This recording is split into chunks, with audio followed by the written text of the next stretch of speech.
ಎಲ್ಲರಿಗೂ ನವರಾತ್ರಿ ಹಬ್ಬದ ಪಂಚಮಿ ದಿನದ ಶುಭಾಶಯಗಳು. ಪಂಚಮಿ ದಿನದ ದೇವಿ ಸ್ಕಂದಮಾತಾ ದೇವಿ. ಈ ದೇವಿಯನ್ನು ಪೂಜಿಸುವ ಶ್ಲೋಕ ಹೀಗಿದೆ: ಸಿಂಹಾಸನ ಗತಾ ನಿತ್ಯಂ ಪದ್ಮಾಶ್ರಿತ ಕರದ್ವಾಯ ಸುಬಾದಸ್ತು ಸದಾ ದೇವಿ ಸ್ಕಂದಮಾತಾ ಯಶಸ್ವಿನಿ.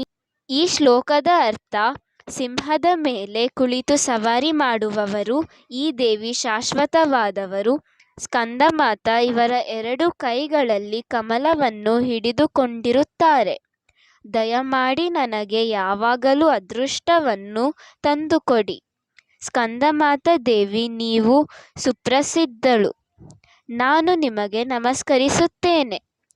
ನಿಮ್ಮೆಲ್ಲರಿಗೆ ಇನ್ನೂ ಇಂತಹ 4 ದಿನದ ನವದುರ್ಗೆಯರ ಶ್ಲೋಕವನ್ನು ಕೇಳಬೇಕೆಂದಿದ್ದರೆ ನನ್ನ ಚಾನಲ್ಗೆ ಸಬ್ಸ್ಕ್ರೈಬ್ ಮಾಡಿ ಹಾಗೂ ನೋಟಿಫಿಕೇಷನ್ಸ್ಗಳನ್ನು ಆನ್ ಮಾಡಿಕೊಳ್ಳಿ.